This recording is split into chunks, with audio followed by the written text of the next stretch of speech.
Our investigation into the legalization of cannabis begins in Guerrero, southwest Mexico. This farmer works for the drug cartels. His illegally grown cannabis is destined for the United States.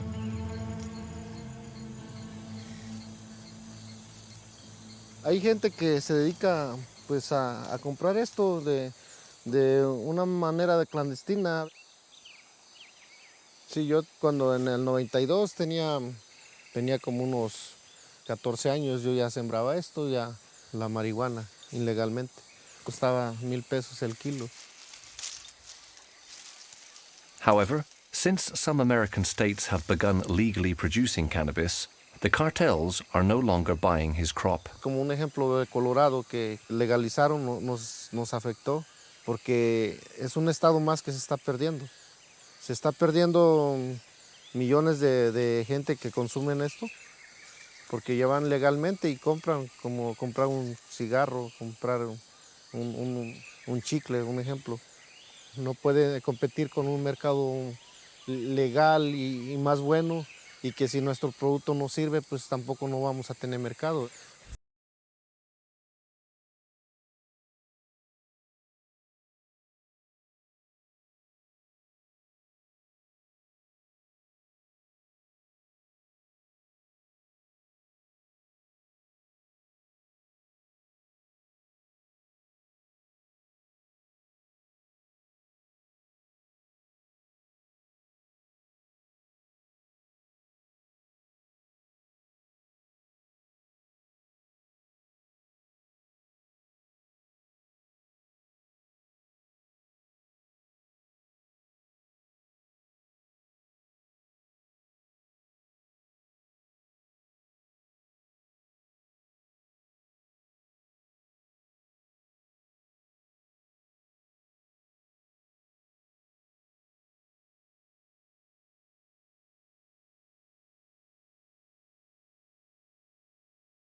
And 17 million French have already smoked.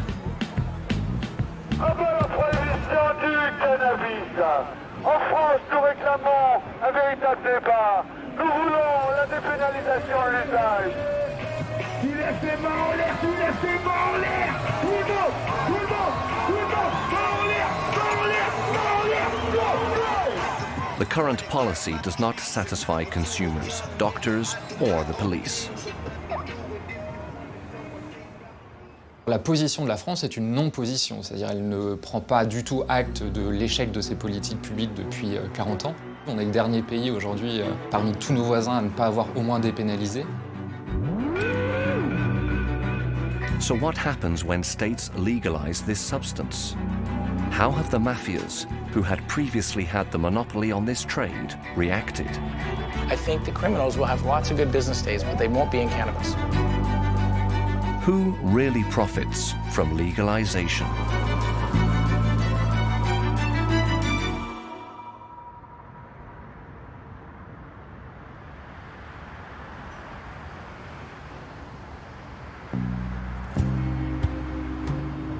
In the United States, cannabis has been banned at the federal level since 1937. But over the past few years, the legalization debate has spread to the states. In Michigan, residents will vote by referendum on proposal number 1 to legalize the substance. Since Colorado and Washington State in 2014, 9 states have authorized cannabis for adults. Michigan may be the 10th. A victory could encourage its neighbors to do the same.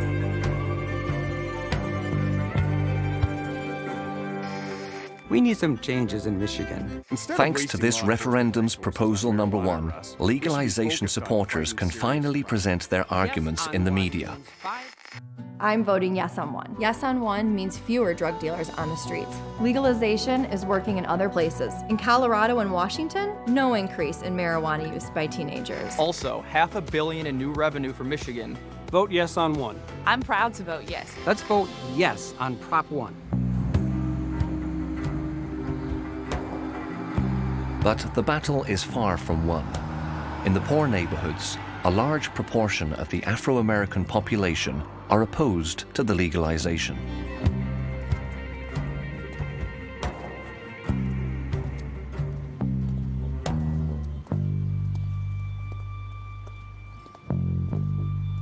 Excuse me, sir.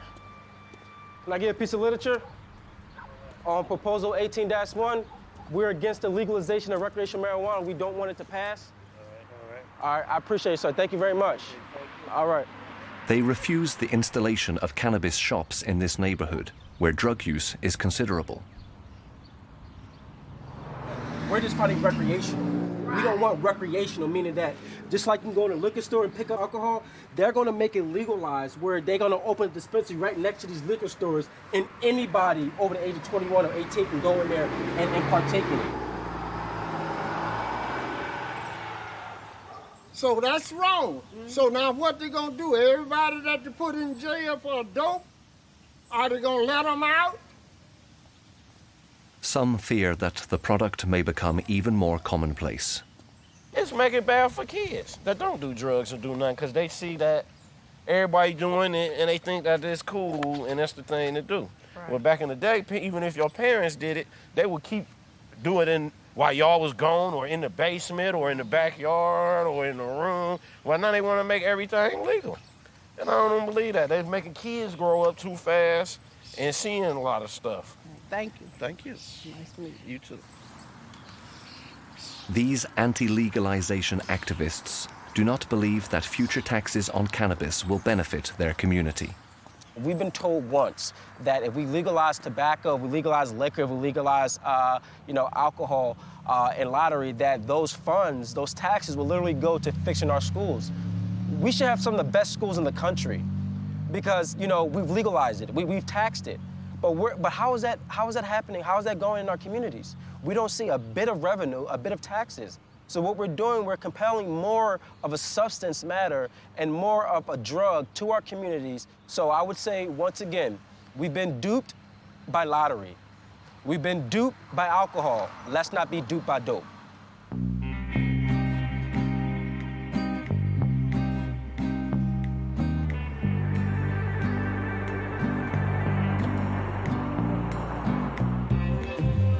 Supporters of legalization have already won a first victory. Since a previous referendum, dispensaries have been selling marijuana on prescription. Marijuana has around 100 molecules that affect the brain. The most well-known is THC, whose psychoactive effects generate the euphoria sought by joint smokers. Another molecule is CBD, which has therapeutic properties. It has anxiolytic and anti-epileptic effects. It is used to treat certain pains and nausea.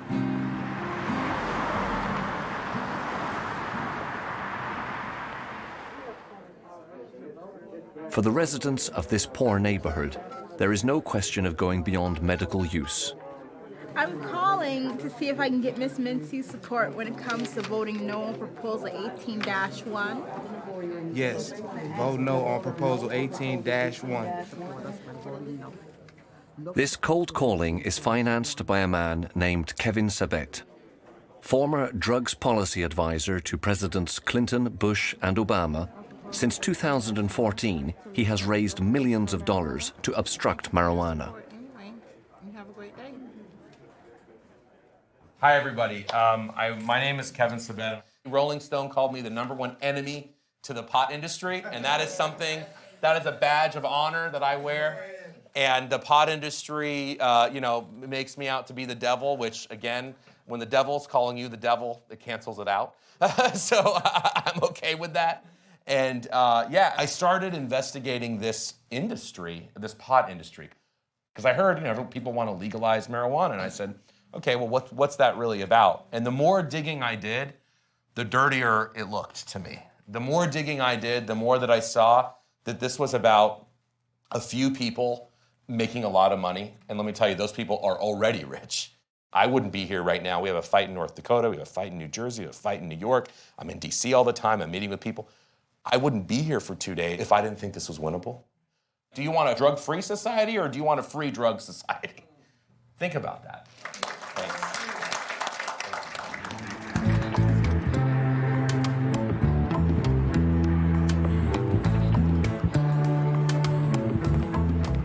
Kevin Sabet's main opponent is Matt Schweich. He is the Deputy Director of the Marijuana Policy Project, the main pro-legalization organization. Its activists believe that cannabis prohibition is a deeply unfair system.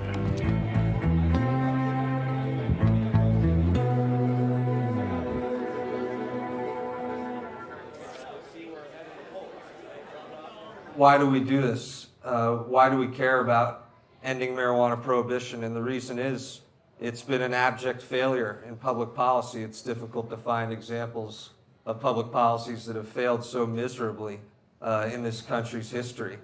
And for me, it's about injustice. The injustice of the racial disparity. African Americans in Michigan were 2.6 times more likely to be arrested for marijuana than white Michiganders, even though both groups use marijuana at roughly the same rates. Please take your lawn signs. Let's show that there are people across the state that want Prop 1 to pass. Another argument, the prohibition of cannabis is costly to the taxpayer. There are many reasons why we should legalize, regulate, and tax marijuana. The first is law enforcement resources. It doesn't make sense for police and law enforcement to be going after people for marijuana offenses. It's a waste of their time. It's a waste of our public tax dollars. In addition, we're clogging up courts with unnecessary cases, wasting the time of prosecutors, wasting the time of judge, creating more costs for the public. It's all a massive waste, and we're all better off by allowing law enforcement to focus on real serious crime in this country.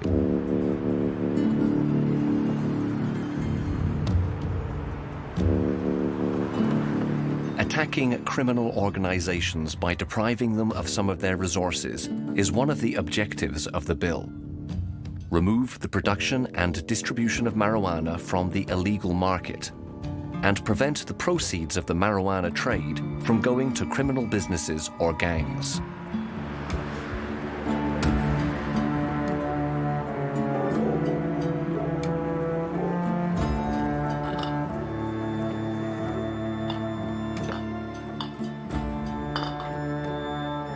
I grow 3 different strains. I've been growing them for the last 10 years. I'm trying to perfect them and to be the best product I can produce.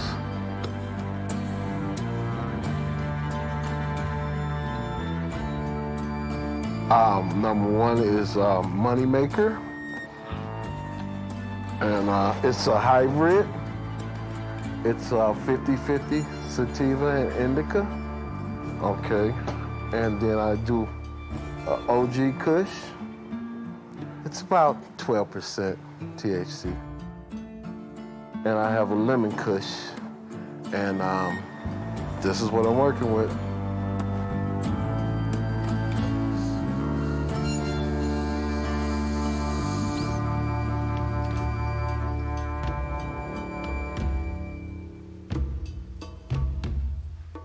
In my view, total legalization is not a good thing for my business.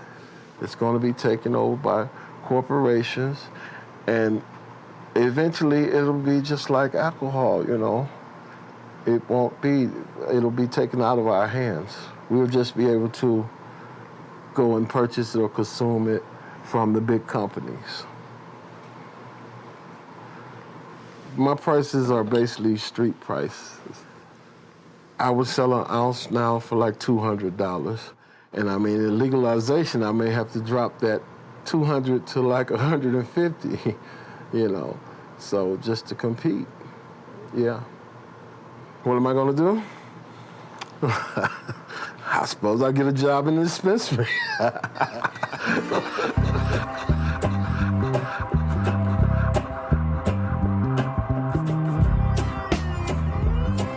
Does legalization keep its promises? What are the benefits for the consumer and society? Part of the answer can be found in Colorado. Here we are in Trinidad, Colorado, about 13 miles from the New Mexico border.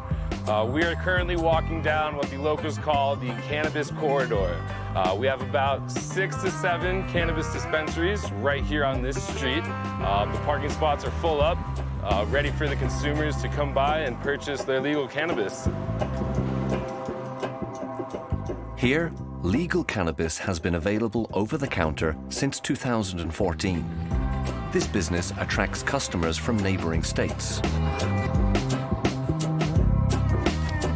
Surrounded by 8 prohibitionist states, Colorado has become a cannabis oasis. So when we first enter Strawberry Fields, you'll enter up into our lobby. You'll be greeted by our security guard, Tony, which will verify your credentials and ensure that you could shop with us and purchase legal cannabis. We also have some other security measures in this room, such as our cameras. We are required by law to keep that rolling. It'll record for about 24 hours of the day, and we maintain footage for about 40 days. Welcome in, brother. How we doing?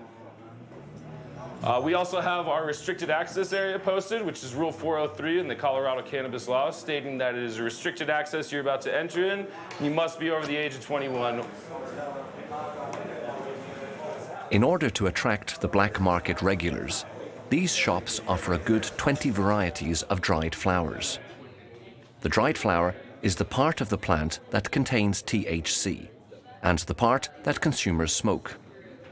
With this supply, 10 times bigger than on the street, buying drugs has become a full-blown commercial experience. You come here to choose your weed the way you would choose your tea. And to prevail over the dealers, the legal market doesn't hesitate in offering much stronger products.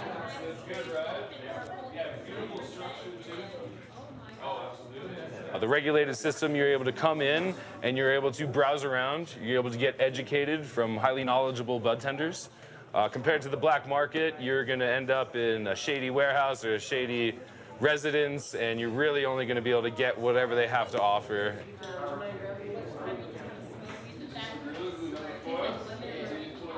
I can purchase it on the streets, and I feel like I'm funding a lot of dirty business. I'm sure it all rolls back up to the cartel. So I figure I'd just rather come here and get it where I know it's tested and it's, you know, I'm helping local businesses, I'm helping an economy grow, I'm doing it out in the open. And it's actually cheaper. Back home I'd pay $300, $350 for an ounce. Here I can get an ounce for $60. Since 2014, $6 billion worth of marijuana has been sold in Colorado stores. An amount that hasn't lined the traffickers' pockets. On this point, this promise by legalization supporters has been kept.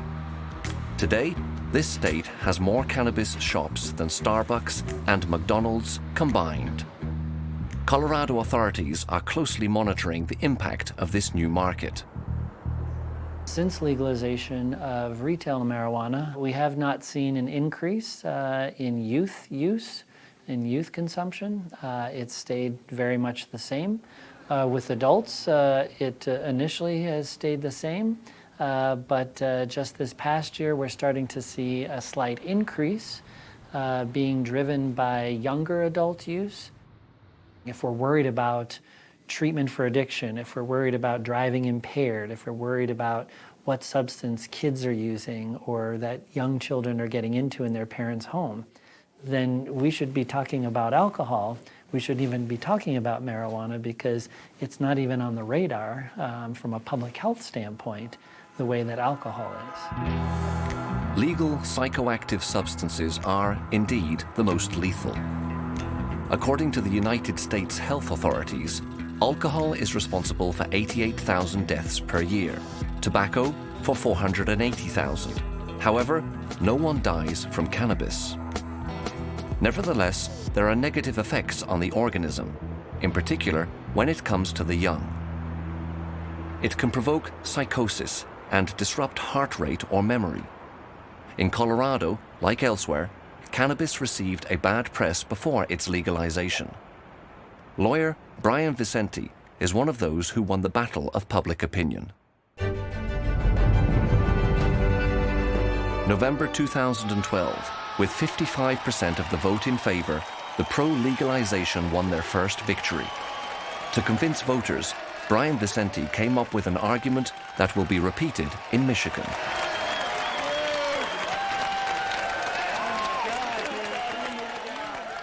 We know that Colorado has, essentially $1 billion industry around marijuana.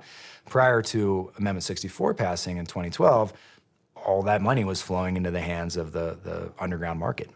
So you had cartels and gangsters that were getting that revenue, and we presented a plan to the state to tax it and have that come into state coffers, and that resonated with folks. Above all, they are committed to redistributing cannabis taxes into education. Let's vote for the good guys and against the bad guys. Let's have marijuana tax money go to our schools rather than criminals in Mexico.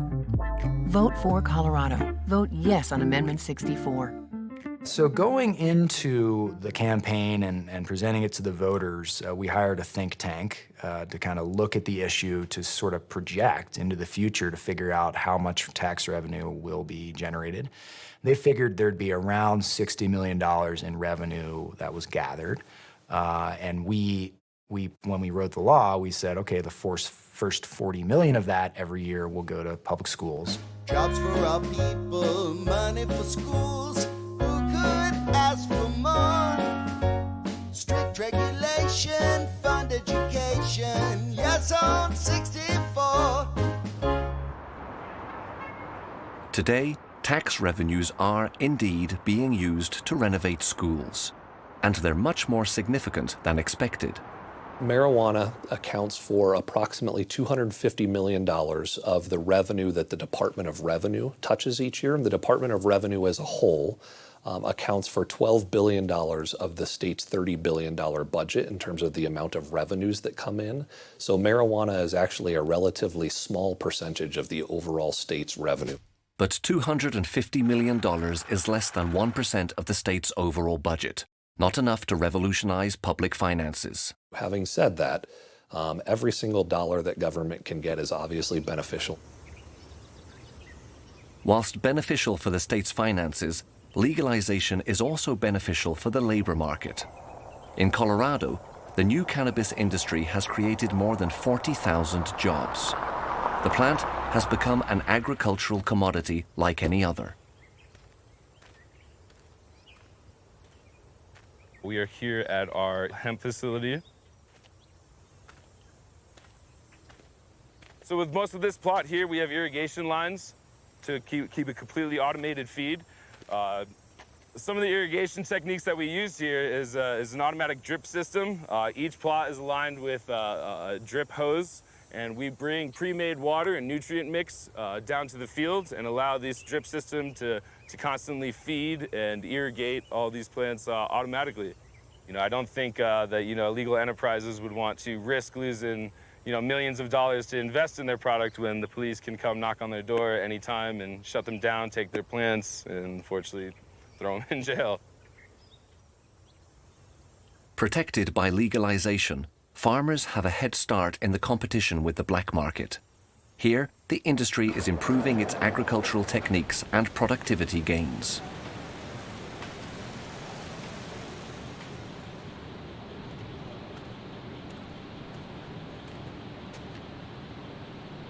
Over here, it looks like we have a couple of grape kush flowers right now. So what's happening here is they're starting to bud and blossom.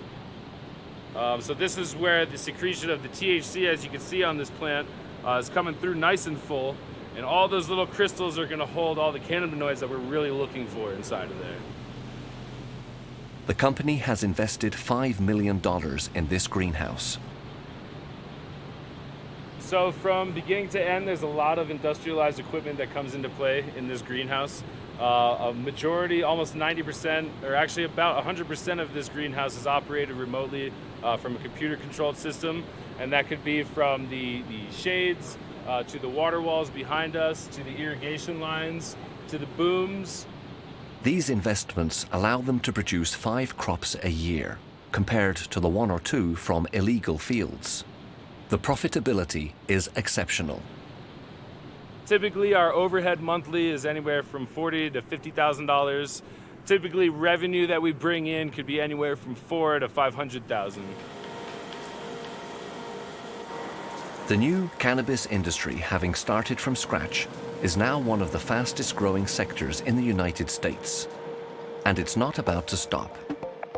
The industry is developing new products for a new clientele, those who don't smoke cannabis, edible products.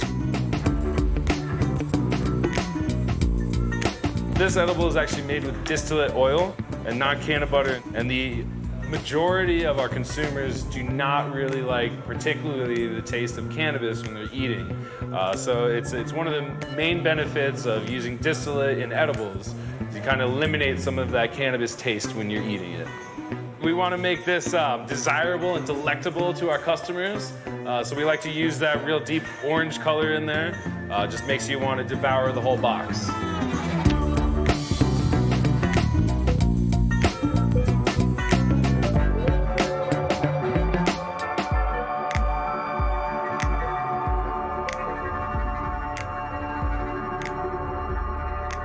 The reason why we have edibles and gummy bears and cookies and ice creams and sodas and chocolates and strawberry crunch and cake and brownies is because smoking is out of vogue in America. This is a way to introduce marijuana to people and young people, new people, attract new customers. Do you want to smoke an ugly looking cigarette or have a nice chocolate brownie with a little bit of THC? And this is my worry with marijuana, that the industry comes in, innovates, commercializes, creates new products, and creates deadlier products over time that hurt many, many, many more people than if it was still illegal and only a small number of people used it, and we didn't have the innovation in the market like we do. I mean, say what you want about Pablo Escobar and Colombian drug lords and Mexican drug lords, they didn't create the marijuana gummy bear. They didn't create the marijuana 99% THC pure concentrate. They didn't.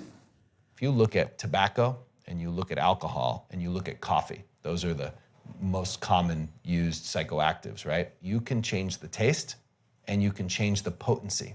But with cannabis, you have taste, you have potency, you have route of administration, right? You can have a spray, you can have a lozenge, you can have a tincture. So every time you add a new dimension, you're exponentially adding different combinations that can create different products for different reasons for different people. It's a merchandiser's dream.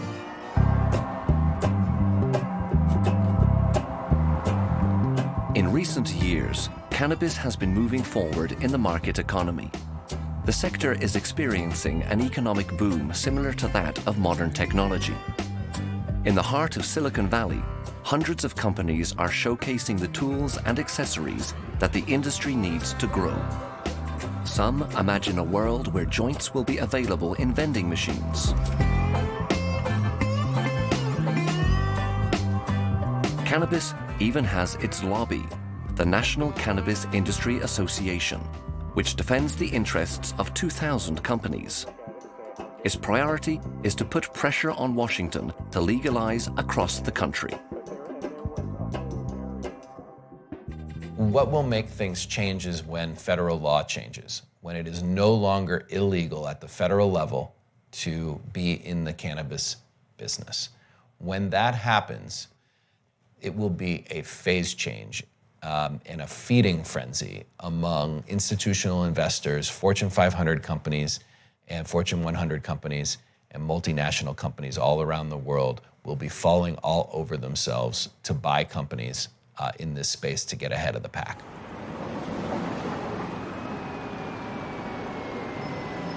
Whilst waiting for the federal ban to be lifted, startups are looking to gain first place. The chain MedMen wants to become the industry's leading brand, the Starbucks of cannabis. This industry is very much a race, but because again, it's in the beginning, right? So there are a lot of people who are trying to establish themselves to be the Facebook or the Anheuser-Busch or the, you name it, like any leading brand on any established industry. When the industry is beginning, it's a race. In order to win, the brand must invest a lot and fast. But because of the federal ban, American banks are refusing to lend. They risk being accused of money laundering. I cannot walk into JP Morgan and say, I have a great idea for a business. I want a $50 million business loan. Can you give it to me? And they'll say, what kind of business? Marijuana. And boom, no more conversation, right? So whenever you're growing an industry that fast, you need investment capital. And for the most part, in recent years, that capital was raised through venture capital, hedge funds, wealthy individuals, family offices, private equity funds. So to keep it very simple, it's rich people with a lot of money who are investing into this industry because we cannot go to Wall Street and raise money. Because Wall Street does not accept American cannabis companies, MedMen went to raise funds in a country that has legalized at the federal level, Canada. So currently in the Canadian Securities Exchange, our market cap or the value of the company, depending on where the share price is somewhere around $1.5 billion US.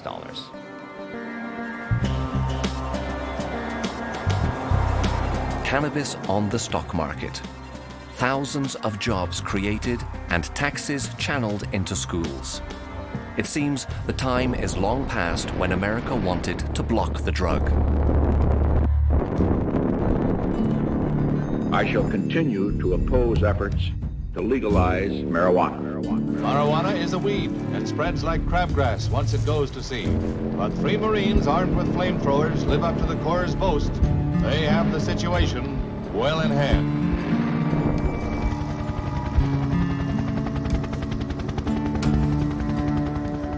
Yet in Mexico, this war on drugs continues. This illegal field on state property was spotted by the army. This is the cartel's marijuana, a production sent to the United States by illegal channels.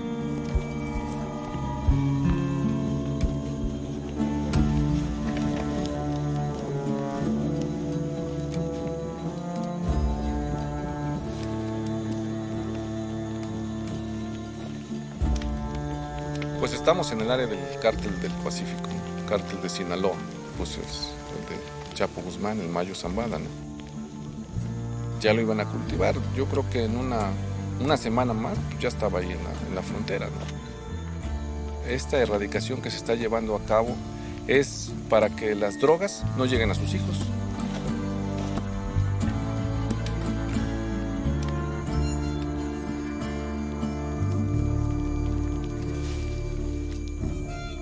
Que Estados Unidos tiene una política muy hipócrita. Está avanzando, por un lado, a la legalización, mientras que fuera de Estados Unidos sigue promoviendo la guerra contra las drogas y sigue promoviendo el fortalecimiento de las policías y de los ejércitos para que continuemos la guerra, la guerra contra las drogas en el sur global. Mexican society pays a heavy price for this policy aimed at protecting the American population. The drug war has reinforced the cartels. Since 2006, Mexico has been experiencing the second most deadly conflict in the world after Syria. 200,000 dead, tens of thousands missing.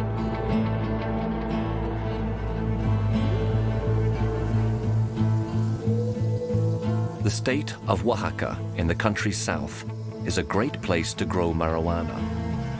It is not easy to access the land safely. It's the object of conflicts between villages.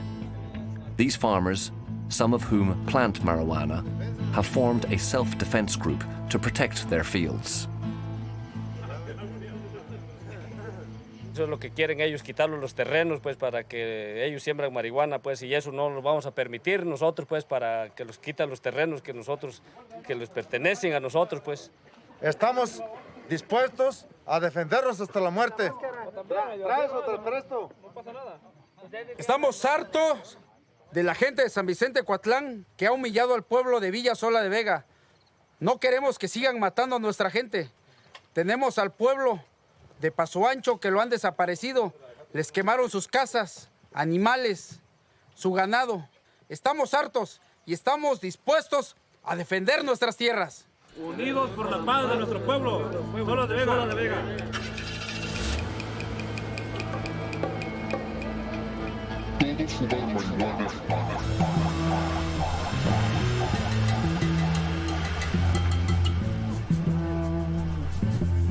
A villager has agreed to take us to one of the people who supply marijuana to the cartels. The variety grown in this region has been consumed in the United States since the 1970s. The war on drugs has never been able to eradicate it.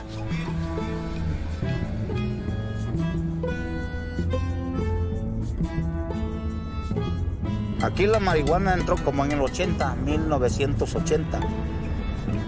Yo me doy cuenta porque pues ya estaba yo algo grandecito y tenía como 20 años.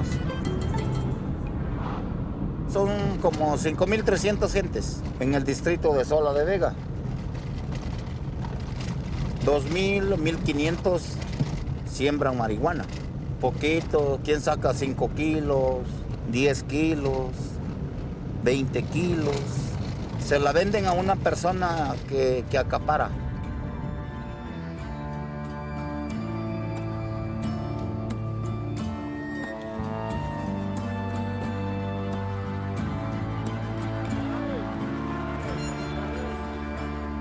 Today, cartels are having a hard time selling their merchandise. American customers no longer want it. They can find better in stores. Hay personas que tienen de 1 año, 2 años, y ahí está el producto. Pues es un trabajo que lleva procedimiento y pues lamentablemente pues a nadie le gusta tirar sus cosas. In order to survive, they're trying to improve their merchandise. Esta semilla nos dijeron que es mejor que la que estábamos sembrando porque esta nos iba a dar mejor producto y más fuerte. Pues me la ofreció pues la misma gente que se dedica a comprar el mercado. Y ellos tratan de mejorar la calidad de planta para que también lleven un buen producto. Porque si ellos no llevan un buen producto, también no tienen un mercado bueno. Los decomisos de marihuana en la frontera estadounidense, del lado estadounidense, han disminuido 2/3 partes desde el inicio de los mercados ilegales para fines lúdicos. Los decomisos en México han disminuido 50% en los últimos 4 o 5 años.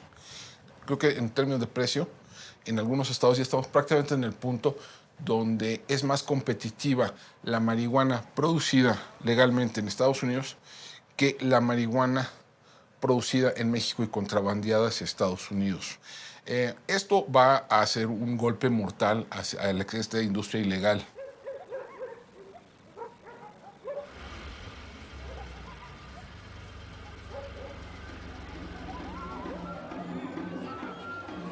An unexpected consequence of the legalization of cannabis, cartels are now turning to far more dangerous drugs in the villages of Guerrero. The poppy has replaced marijuana. It's the main ingredient in morphine and also in heroin, an increasingly popular drug in the United States. Mexico has become the world's 3rd largest producer of heroin after Afghanistan and Burma. Today, the army is destroying more poppy than marijuana fields.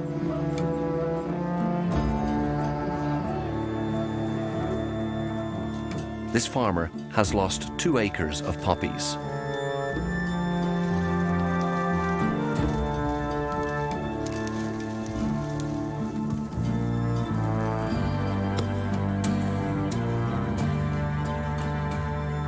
estamos aquí en la planta, pues nos da tiempo de escondernos, pues aparecen allá, se vienen. Le digo, esa vez que nos fumigaron, pues la primera planta que fumigaron fue ahí enfrente. Lo que pasa es que cuando vienen, siempre vienen dos helicópteros. No anda uno, nomás el que fumiga. El otro que anda es el que cuida. Vienen los soldados afuera, pues asomándose pues con sus armas así, por cualquier movimiento que vean. Ese día que le fumigaron, luego nos venimos a rayar. No nos queda otra que neciarle, pues, venir. Ahorita tenemos que volver a sembrar más grande para reponernos, pues, para reponernos de lo que perdimos. Si Dios quiere, que le vamos a aventar casi todo, pues, las 4 hectáreas. He would rather sell his crop to the pharmaceutical industry to make morphine. But the production of morphine is governed by international conventions that only allow certain countries to manufacture it. Mexico is not one of them. Hay una gran contradicción. Mientras que en Estados Unidos hay opiáceos y opioides medicinales que les permiten incluso volverse adictos, cuando un mexicano tiene un enfermo de cáncer que se está muriendo y necesita de un tratamiento paliativo a su dolor, es casi imposible conseguirle morfina. En México, los campesinos que cultivan amapola están condenados a vender su producto a los actores criminales y a volverse esclavos de los criminales. For cartels, heroin represents a much higher turnover than marijuana. Heroin is prepared on-site by cartel members before being exported.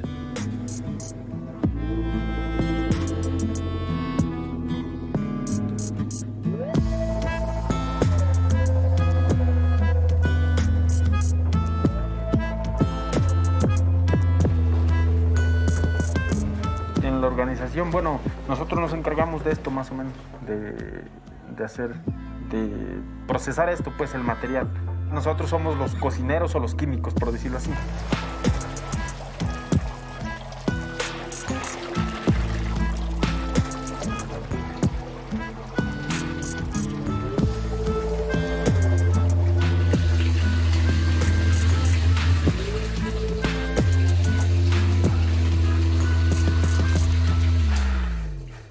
Bueno, después de que se elabora, se hacen, por decir esto, se vende por kilo, por pedazo, por medio kilo, por lo que sea.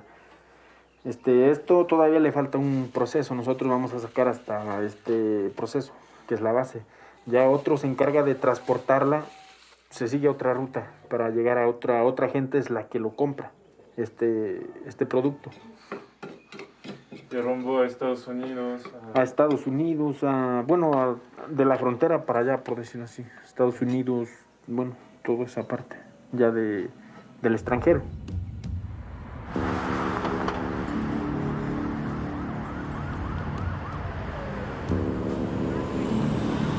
For the past few years, the heroin supply has spread to the American streets. In Detroit, it is consumed more than marijuana. The dealers have adapted to the market. Right here, this plate here is what everyone wants that mess around with drugs. This is what they want. This is what they want right here. The cocaine and the heroin. If they see this, they're gonna think it's cocaine, but it's heroin. And it's the best. Who's buying the heroin? It's the young, the middle, the old, the people who is on the pills, and the doctors and got indicted or either cut them off. So they have no other reason but to come to the hood now. So they getting stronger drugs at a cheaper price. If they need it, they know exactly where to come. This here, dangerous. And this steady just getting dangerous. But myself, I would rather just sell the marijuana if I could. The legalization of cannabis in the United States will not cause drug dealers to disappear. They are already turning to other products. In Europe, the precursor concerning drugs policy is the Netherlands. We often think that cannabis is legal in this country. This is not true. In reality, it is simply tolerated. Since 1976, sales have been supervised in coffee shops. A system that is being increasingly criticized because it relies on the black market. Yes, dankjewel. Ja, bedankt. Hey, fijn weekend. Doei. Hey, zo weer. Tuurlijk, mag ik met de maatschappij? Each client is entitled to 5 grams per purchase. Ik had gisteren lekker dingen van Erwin gekregen. Van die ja. Ik heb eventueel... Dit is die witte Santa Maria. Ja, Santa Maria was het. Dit is de Gorilla. Hey. Hey, en een fijn weekend. Alsjeblieft. Onder de hash is dat momenteel de amnesia-pollen. Dat is deze. Dit loopt echt super hard, omdat dit is ook een wat zuivere hasje. Die wordt ook gemaakt uit de amnesia, dus het is wel wat sterker. Van de wiet is dat de lemon haze loopt super hard. En van de witte wietjes heb ik de Santa Maria, wat het beste loopt. Dit zijn mijn 3 meest verkopende producten die ik heb. Dutch law protects consumers, but not coffee shop owners. They are not allowed to buy the drugs they sell. A strange system that forces them to buy supplies on the black market. These pre-rolled joints are delivered by traffickers. Ja, wij worden gedoogd. We hebben een gedoogstelsel en wij mogen cannabis verkopen. We mogen het feitelijk niet inkopen.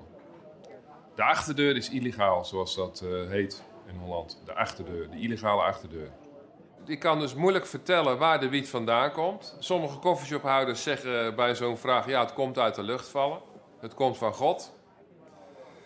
Want ja, als wij daar informatie over verstrekken... ja, dan zijn we dus strafbaar. Dan kan de officier van justitie zeggen... oh, dat is interessante informatie. Daar gaan wij op acteren. En dan heb je een probleem, want de achterdeur is illegaal. Even more serious, the fact that coffee shops are supplied by the black market puts their customers at risk. Er is steeds meer bewerkte wiet op de markt. Ja, je gooit de plastic, je spuit er plastic overheen. Of je doopt het ergens in. Dit is natuurlijk, je weet niet wat er gebeurt als je dit soort dingen rookt. Mogelijk kankerverwekkend. Dus ja, dat is een hele kwalijke zaak. 10 jaar geleden kwam je dat bijna niet tegen. Bewerkt wiet in coffeeshops. Wel in de export. Maar tegenwoordig het is steeds moeilijker om zuivere wiet te kopen. It all began in the 1970s, the peace and love years. It was the explosion of drugs in Europe. The Dutch government wanted to protect young people by separating the increasingly popular cannabis market from that of hard drugs. Thanks to the coffee shops, they no longer had to find their supply on the street and associate with dealers. But this decision was to be only the first step in a more ambitious piece of legislation. Christian Democratic Minister Dries van Acht is behind the legislation. Nou, ik was minister van Justitie en dus, het was mijn taak om in de strafwet voorzieningen te treffen, daartoe leidende dat het verkopen en zelfs in bezit hebben van harddrugs anders zou worden bestraft, zwaarder, dan van zachte drugs. Ja, ik had veel liever de zachte drugs helemaal uit de strafwet gehaald, maar dat was toentertijd politiek niet haalbaar. U wilde het eigenlijk al legaliseren? Ik wilde dat doen. Voor de softdrugs wel, ja. But with part of the political class worried by legislation, the project was abandoned. As a result, consumers have the right to smoke a merchandise that no one is allowed to produce. And this has been going on for 40 years. Maar er blijft natuurlijk een idiotie over. Die was er vanaf het begin al. En is er helaas nu nog de idiotie van de voordeur en de achterdeur. Dus de achterdeur is, ja, u weet het natuurlijk. De achterdeur is dat coffeeshophouders mogen zelf niet kopen van telers. Maar ze mogen wel verkopen aan klanten. Mits kleine hoeveelheden, weinig per dag en zo. Maar daar zit dus een ongerijmdheid in. Iets heel idioots. De oplossing is de totale vrijmaking voor de totale liberalisatie van cannabis.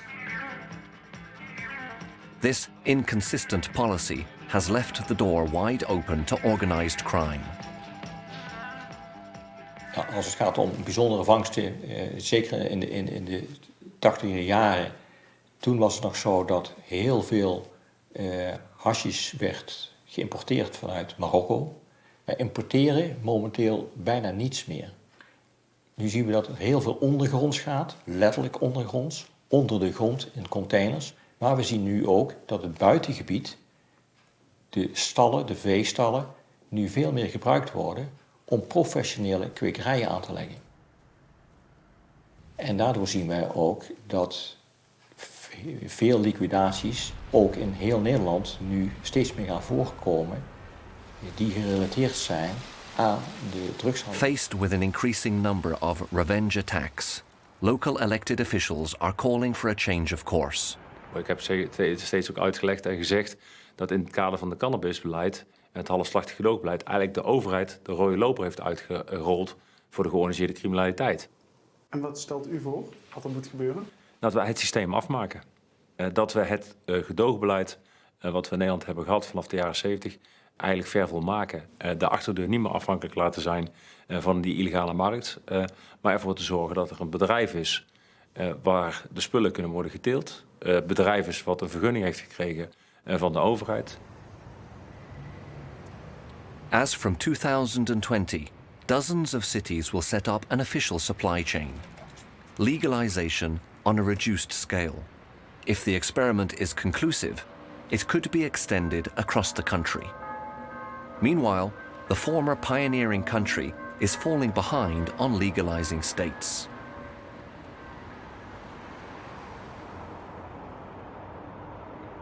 In the United States, on the other hand, nothing seems to be able to stop the wave of legalization. It's my great pleasure to say that we have legalized marijuana. The Yes campaign won with 55% of the votes. We did it. We won. Michigan is the 10th victory for recreational cannabis. We fucking won.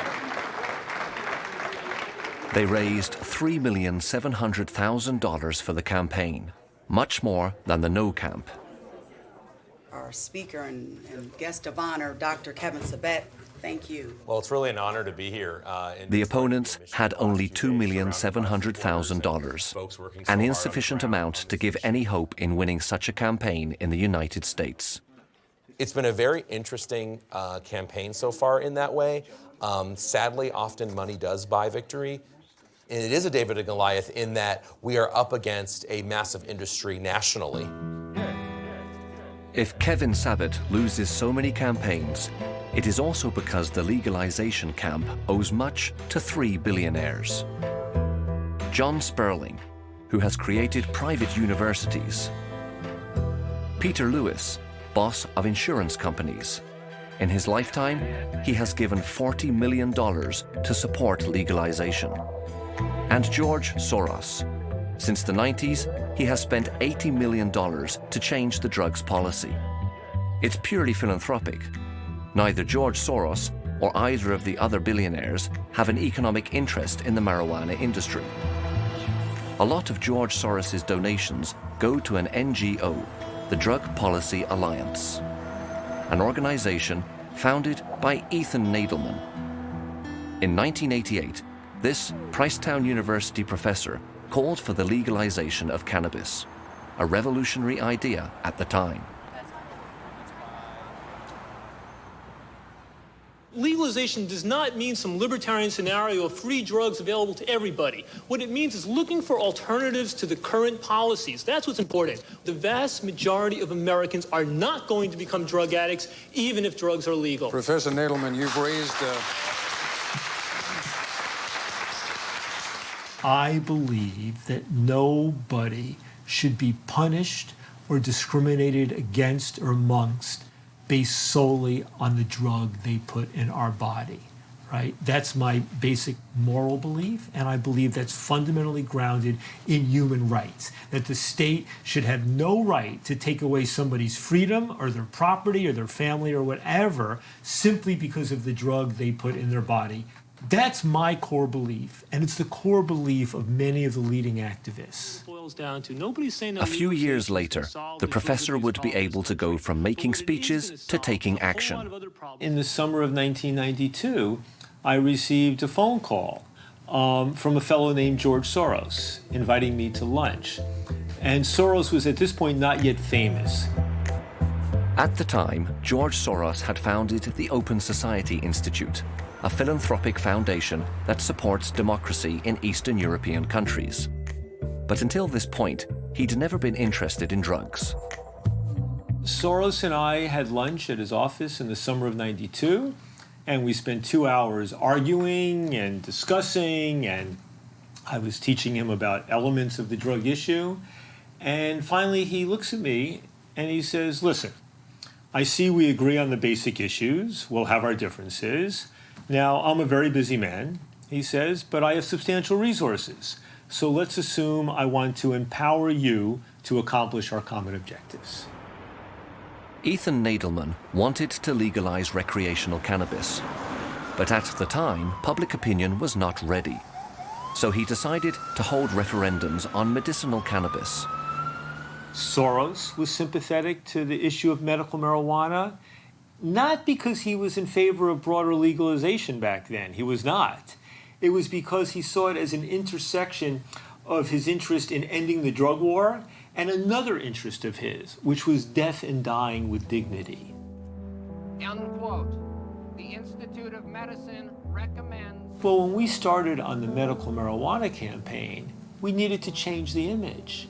And that meant taking a 55-year-old woman who had just come through chemotherapy for her breast cancer and who was using marijuana to deal with the nausea of chemotherapy or with the loss of appetite. It meant finding a young man who had multiple sclerosis and was in a wheelchair for whom smoking marijuana was the way to reduce the pain of his spasms in his legs. So what we did was identify people, real people, for whom marijuana was medically beneficial and who were very sympathetic in the public eye. And they became the face of the campaign. Because the fact of the matter is, when people like this, who are real medical patients, when they go and testify before a state legislature or Congress, and they come in their wheelchair, and they're older and they're responsible, even the most cold-hearted Republican, his eyes begin to tear up when they hear the story. And this is how, in 20 years, the plant has been de-demonized.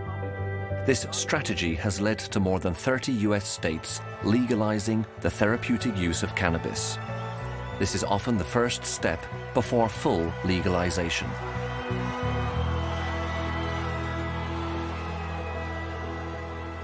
It's nice to be able to sit back, having turned 60, and to say, we won, and we're winning. Not just on marijuana, but even more broadly in rolling back the rest of the drug war. I feel like people who are involved at the vanguard of the civil rights movement or the women's rights movement or the gay rights movement, I feel like how they feel, having played leadership roles in changing, the country and changing the world, So I feel very, very good about it, yeah. Narcotráfico, sí. Narcotráfico.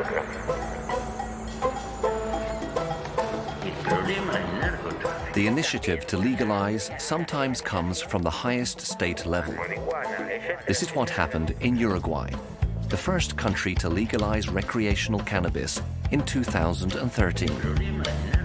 Uruguay is situated between the two giants of South America, Brazil and Argentina, with very conservative drug policies. In this country, spared from cartels, the emergence of black market delinquency is launching the debate on legalization. Había un fenómeno de ajustes de cuentas que se estaba dando cada vez más fuerte en nuestro país en el año 2012.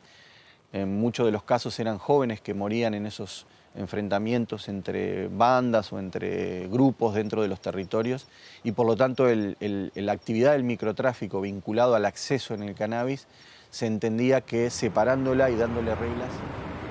At the time, a former guerrilla of the far left had been elected president, Pepe Mujica. Pepe Mujica triggers several progressive reforms: the legalization of abortion, same-sex marriage, and the cannabis law. George Soros decided to support this last initiative.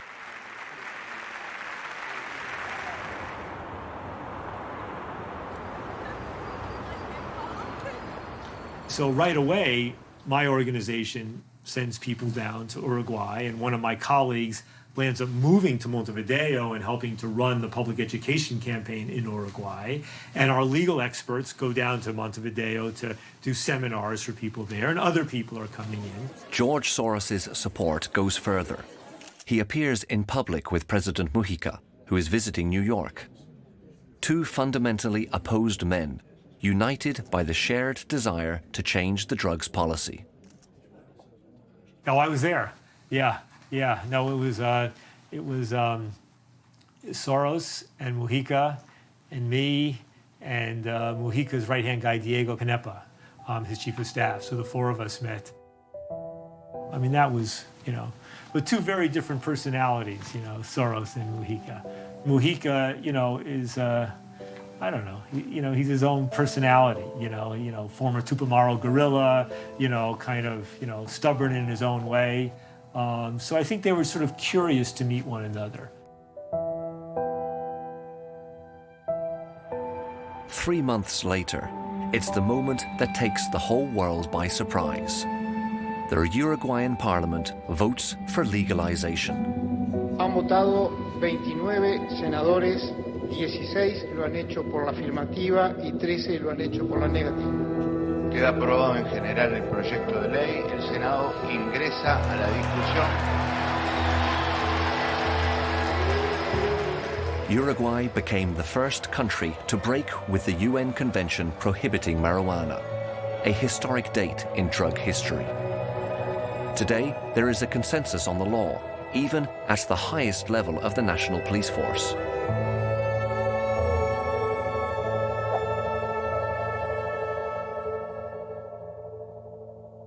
Yo creo que esto es un problema de salud. Se debe entenderlo así en todo el mundo y enfrentarlo así, y no, por supuesto, desde el punto de vista de la acción policial en un Estado de Derecho.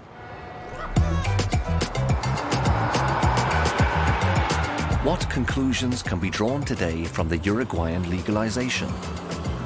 The country has chosen a regulatory model, the only one of its kind, a non-commercial system. To avoid drug tourism, there are no coffee shops here, no shops like in the Netherlands or Colorado. In order to obtain cannabis, citizens have 3 options. The first is cultivation for your own consumption. The law allows for 6 plants per household.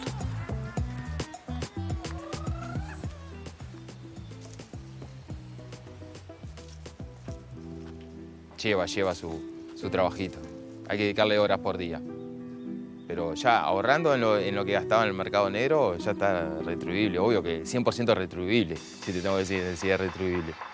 Claro. For those who aren't green-fingered, it is possible to join a cannabis club. This one is run by a former farmer and dealer. Here, we don't produce for customers. The members share the harvest. Legalization limits the number of members to 45 to avoid commercial misuse. Bueno, en este momento estamos en plena zafra de cosecha, ¿no? En este momento tenemos un grupo de compañeros trabajando.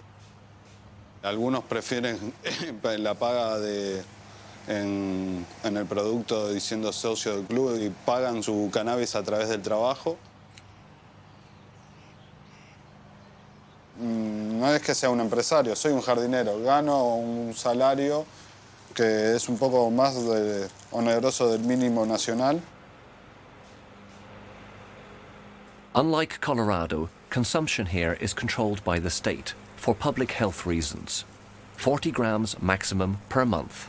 Los socios que necesitan eso comúnmente tienen a su pareja y inscriben a su pareja y sacan los 40 de él, los 40 de su pareja y siguen estando legales, los dos.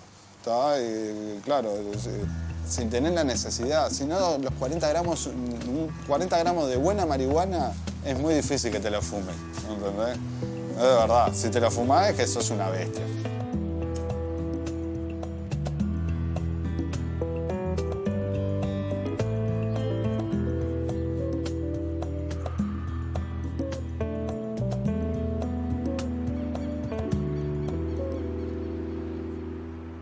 There is a third supply channel, pharmacies. Every week, the state delivers 3 kilos of cannabis in small sachets to this pharmacist. On the day of delivery, the pharmacy is never empty.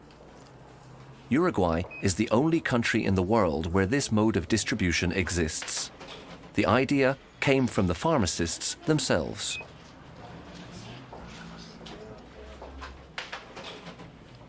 Se venden en la farmacia psicofármacos que tienen efecto psicoactivo. Entonces, para mí fue agregar un producto más a mi negocio. ¿Sativa o índica? Sativa. Sativa. Son hasta 40 gramos mensuales. Pero lo que no sacaste la semana pasada no lo puedes sacar hoy. Sí, entonces son 10 por semana. 10 por semana, exactamente. Coloca el pulgar. Exacto. In order to be able to purchase, clients must join an anonymous national register that works using fingerprints. El programa controla que no se pasen de los 10 gramos semanales. Por ejemplo, ahora son 12:36. El señor sacó, hoy es jueves 12:36. No puede venir antes del jueves que viene y ni antes de esta hora. Even the THC rate is set by the state. It's up to 4 times lower than that of the US legal market. Se ofrecieron al mercado cepas de una psicoactividad media-baja, no más alta que las que existían en el mercado ilegal antes de operativa la ley, pero mucho más cuidado el producto, que no existan metales pesados, hongos, microorganismos, porque eso pasa por estrictos controles de salud pública. Despite appearances, legalization has not kept all its promises. Pharmacies sell their stock in less than a day. The black market still provides the majority of marijuana consumed in Uruguay. In this poor neighborhood, far from Montevideo's city center, the inhabitants are getting their supplies from both markets, illegal and legal. La libertad de las personas y respetar el derecho a consumir.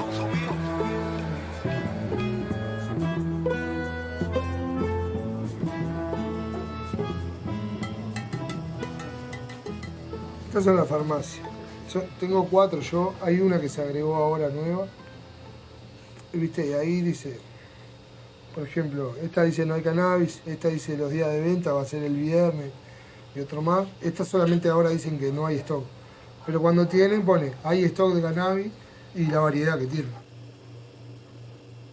In the event of a stock shortage, there's still the black market. ¿Sabes lo que me dijeron a mí? Esta es la marihuana ilegal. ¿Qué hay adentro? Es como una... Y son cogollo, semilla, algo de palo, hoja. No te pone la hoja grande, pero va todo, ¿viste? Es como un corcho. ¿Qué efecto te hace? Porque algún contenido de THC tiene. Depende, porque es la costumbre. Por ejemplo, yo ahora fumo y me desmayo. Claro, todo lo nocivo, todo eso que tiene, claro, el hongo, todo esto, que antes no te importaba nada, te lo fumabas, pero ahora que ya, claro, es como tomar un buen vino y después tomar un vino de caja, que te hace así algo en la garganta, ¿viste? Entonces, para la época de escasez, sirve. Ahora lo tengo ahí guardado. What causes this shortage? The answer can be found at the production site. Marijuana sold in pharmacies is grown in these greenhouses on private military property. The state has entrusted domestic production to two private companies, Symbiosis and ICC Labs. But in the interest of public health, the state has provisionally limited production to 4 tons a year. 10 times as much is needed. At the head of these companies, two newcomers to the cannabis world. Francisco Ortiz von Bismarck, the descendant of the German Chancellor. A regular in gossip magazines, he is suspected of tax evasion in Spain and owns several companies in tax havens. And Juan Sartori, a Uruguayan entrepreneur who has made a fortune in agriculture and finance. Owner of a British football club, he is married to the daughter of Russian oligarch Dmitry Rybolovlev, president of AS Monaco. These businessmen are not interested in the small, state-led Uruguayan market, as we find out in this promotional video. On this land leased to the state, the company, ICC Labs, cultivates a medicinal variety of cannabis bound for the international market, a more than profitable business. According to these confidential financial analyst documents, its sales could go from $600,000 in 2017 to over $160 million in 2020. These entrepreneurs understood that the industry's future is CBD, the therapeutic molecule contained in the plant. Legalization makes it possible to rediscover a forgotten treasure, the medicinal virtues of the plant known since antiquity. It was used to treat loss of appetite or epilepsy. Until the beginning of the 20th century, it was part of the worldwide pharmacopoeia.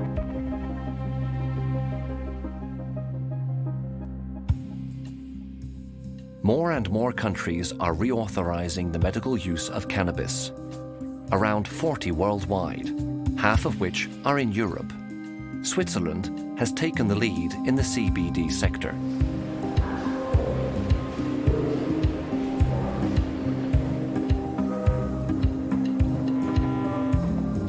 This 5-hectare field near Lake Constance provides more than 2 tons of cannabis each year. This is one of the only legal cannabis fields in Europe. The varieties grown here have been selected for their high CBD content.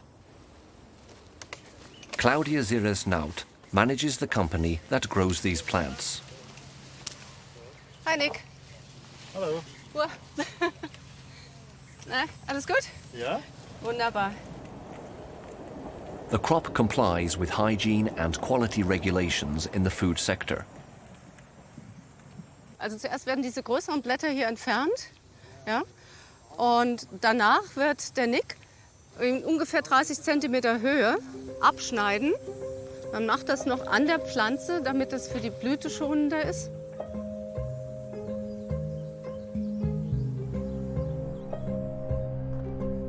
Trained biologist Claudia Zires-Naut has created a company dedicated to medical cannabis.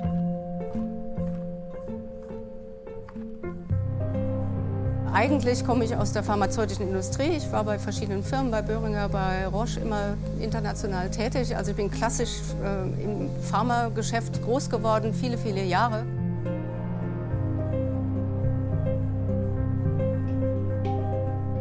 Mit zunehmender Legalisierung wird der Markt sich sehr, sehr stark steigern. Also die Bedarfe werden sehr stark ansteigen in den nächsten Jahren, unserer Meinung nach. Und zwar hauptsächlich in Richtung der CBD-Produktion.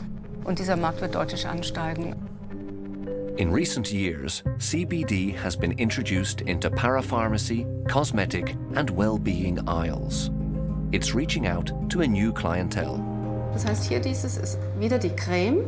Also das ist ein Hanfbalsam, den man zum Einreiben verwendet. Und hier haben Sie 2 verschiedene Tinkturen. Und dann haben wir noch einen speziellen Tee, der in der Apotheke verkauft wird. Also generell diese ganzen Metropharm-Produkte hier kann man in der Apotheke in der Schweiz bekommen. So, also das ist das Kaugummi, wird in der Schweiz verkauft, ist aber auch in Europa zu bekommen. Dann noch was ganz anderes, Tiermedizin. Also wir bekommen derzeit aus Deutschland eine sehr, sehr gute Rückmeldung. Die Nachfrage bei den Hunde- und Katzenbesitzern ist sehr, sehr groß. Ja, es läuft sehr gut. Claudia Zirras-Naut has bigger ambitions. She would like to patent actual medicines. For this, she is carrying out clinical studies in South America. La mayoría de los pacientes consumen tinturas, porque es lo más natural, digamos. El tema de las gotas es muy fácil el uso. I can talk to you soon. Dazu benötigt man natürlich klinische Studien. Damit haben wir begonnen. Ich kann Ihnen leider nicht genau sagen, wo wir die im Moment durchführen und zu welchen Indikationen, weil wir das auch noch ein bisschen geheim halten wollen. The reason she believes in it is because there are already 3 cannabis-based medicines in the world. They are prescribed to patients with multiple sclerosis or epilepsy. There is a market to be had before the giants of the pharmaceutical industry take an interest. Im Moment ist die Pharmaindustrie noch sehr zurückhaltend, beobachtet. Bin ich mir relativ sicher, was passieren wird. Die Pharmaindustrie wird sich mit der Schmerzindikation der Pflanze sicherlich beschäftigen müssen. Und es wird bald dazu kommen, dass wir auch in richtigen großen pharmazeutischen Firmen Cannabis wieder als Heilpflanze finden werden. The time for multinational cannabis companies has already begun. In Canada, in 2018, Canada was the first G7 country to legalize all cannabis use nationwide.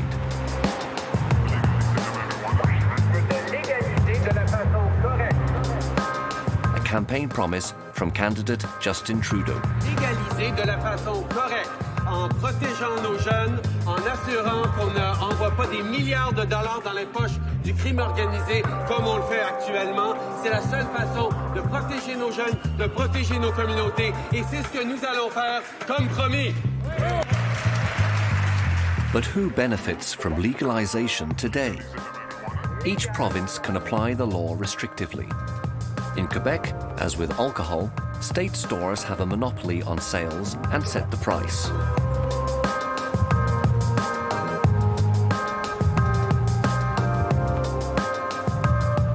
Starting at $5.25 a gram at the opening of the market, only slightly more than on the black market.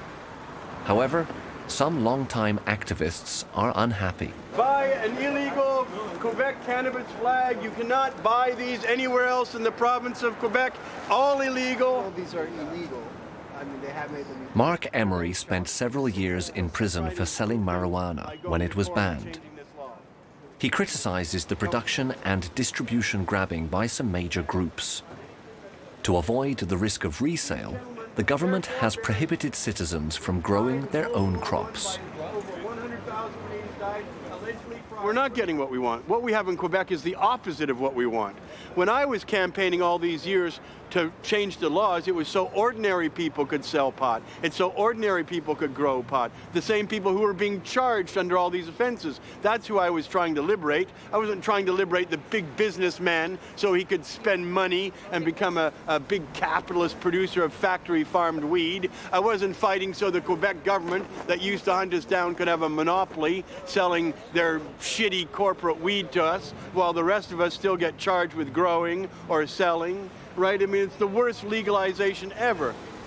The irony is the only thing I'm not doing that's illegal right now is smoking a joint. Go figure that. Go figure that. The flag's illegal, but the joint is not. It's crazy. Canadians are among the biggest smokers of cannabis, pot, as they call it here. Their annual consumption is estimated at $5 billion Canadian dollars and could soon match the wine sector. 100 or so producers share the market. However, the origin of some financing is problematic. Nous, bureau d'enquête du Journal de Montréal, avant même la légalisation, nous avons identifié qu'il y avait pour environ 165 millions de dollars en provenance de paradis fiscaux qui avaient été investis dans des producteurs de cannabis canadiens autorisés.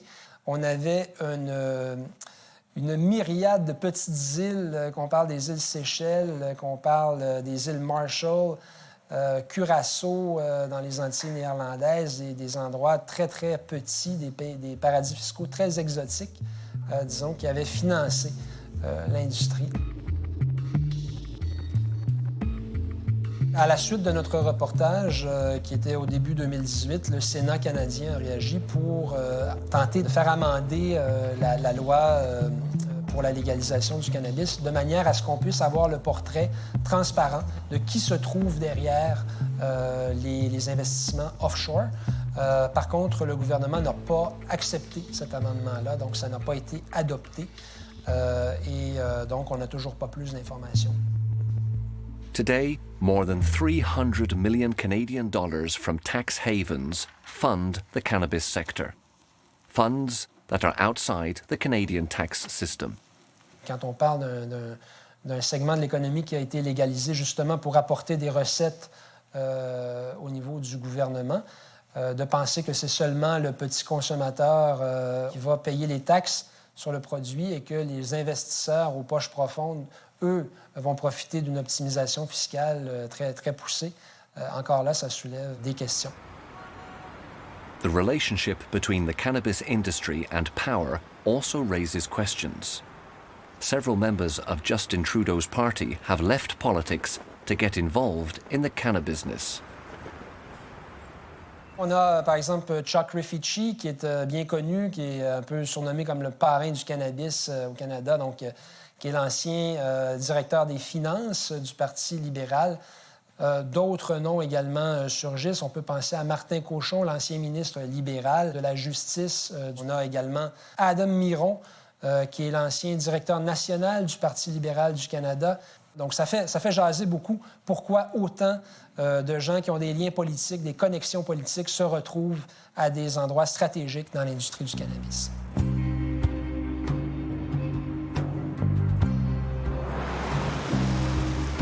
Recently forbidden, cannabis has entered the world of heavy consumption and unbridled financial capitalism. The world leader is Canopy Growth. Its flagship brand, Tweed, was launched by Chuck Rifici, a former chief financial officer of the Liberal Party, who has become the famous cannabis godfather. And Bruce Linton, an entrepreneur of modern technology who anticipated the future legalization as early as 2013. I spent one whole day understanding what might be the new rules, and by the end of the day, I began a marijuana business, having never purchased marijuana. And I contacted 4 people and asked each of them, would you like to be involved with the business with me? And uniformly, they said, this is the worst idea you've ever had. And at the end of the day, after their rejection, I said, for sure, I'm starting a marijuana business. And that's how I got here.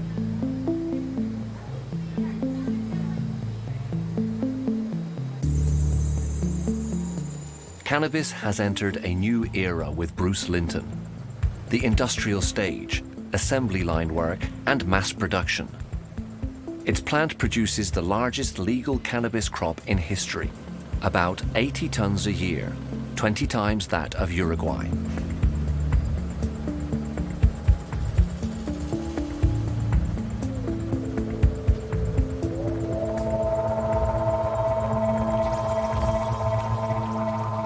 Each of these bags is worth $10,000. The listed startup was already worth 15 billion Canadian dollars on the first day of legalization, almost as much as Carrefour or Veolia.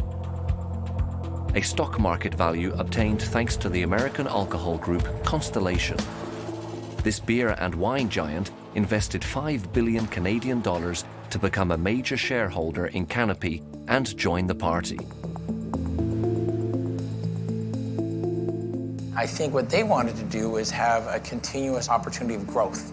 And so if you have any fear that cannabis, when medically or recreationally available, disrupts alcohol, if you're in the alcohol business, you should buy those companies.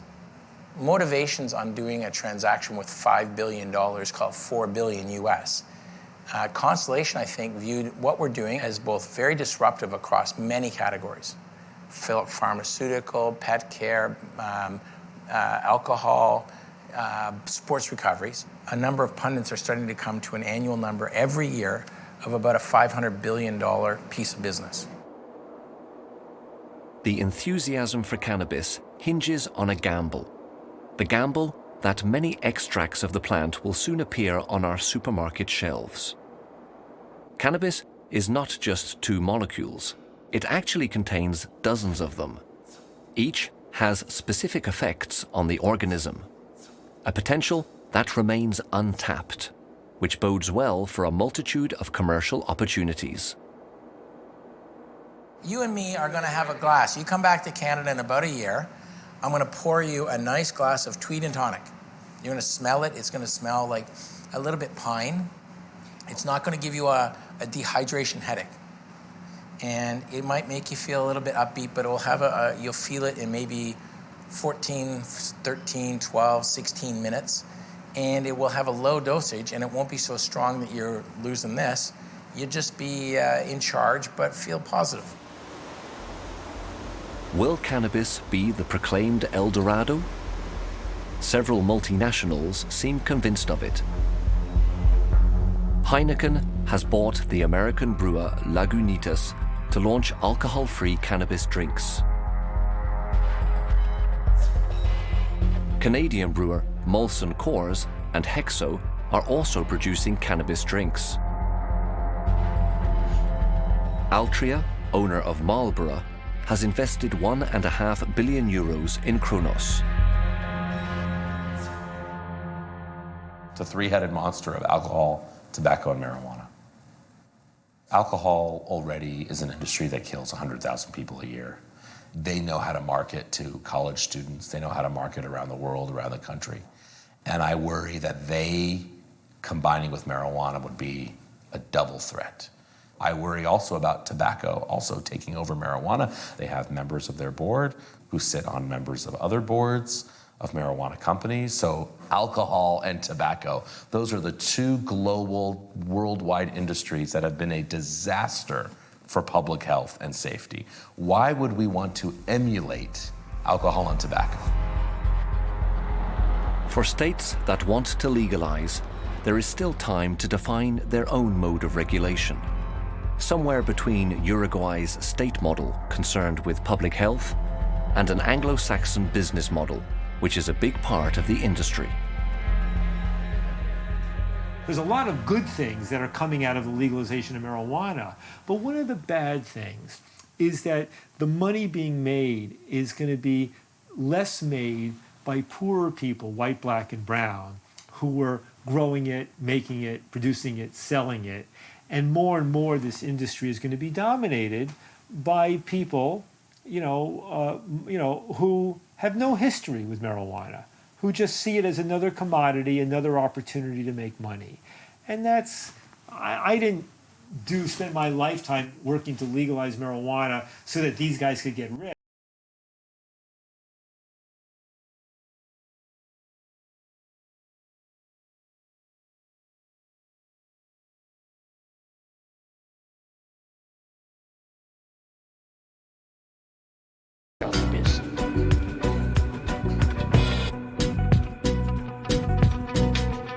La Slavi du Pado.